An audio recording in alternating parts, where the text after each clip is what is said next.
আচ্ছা, এখানে আমাদের আলোর প্রতিসরণ হচ্ছে।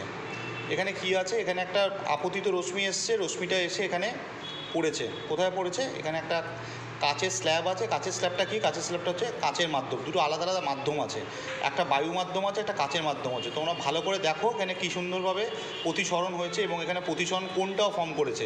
যদি ভালো করে দেখো, আমরা যদি এখানে আলোর যে ছটাগুলো বেরিয়েছে সেখান থেকে দেখো প্রতিসরণ কোণটাকেও করতে পারবে। এবং দেখো প্রতিসৃত রশ্মি যেটা আছে সেটা কিন্তু স্ল্যাব থেকে কিরমভাবে বেঁকে গেছে এবং স্ট্রেট লাইনে কিন্তু আলোটা যায়নি। আমরা এর পরে যে এক্সপেরিমেন্টটা দেখাবো সেটাতে আমরা দেখাবো হচ্ছে কনভেক্স মিরর দিয়ে করব। কনভেক্স মিরর এবং কনকেভ মিরর দুটোই করব। এখানে কি আছে?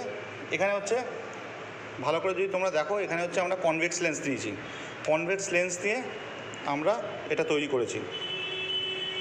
দেখো ভালো করে আলোটা কীরকমভাবে যাচ্ছে, আলোর রশ্মি যাচ্ছে কনভেক্স লেন্স দিয়ে এগিয়ে যাচ্ছে এবং যাওয়ার সময় রশ্মিটা প্রতিফলিত হয়ে কিন্তু মুখ্য ফোকাস দিয়ে যাচ্ছে। এবং যে প্রতিবিম্বটা গঠিত হয়েছে, প্রতিবিম্বটা দেখো অনেকটা দূরে গঠিত এবং ছোট একটা প্রতিবিম্ব গঠিত হয়েছে।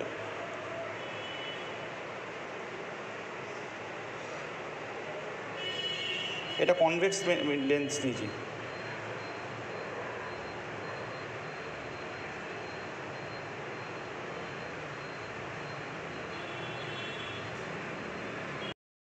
এটা আমরা একটা প্রিজমকে প্লেস করেছি এখানে। প্রিজমটাকে আমি একটু রোটেট করাচ্ছি।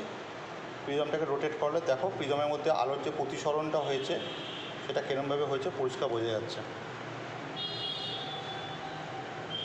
এবং প্রিজম থেকে রশ্মিগুলো কিরমভাবে প্রতিসৃত হচ্ছে সেটাও পরিষ্কার বোঝা যাচ্ছে।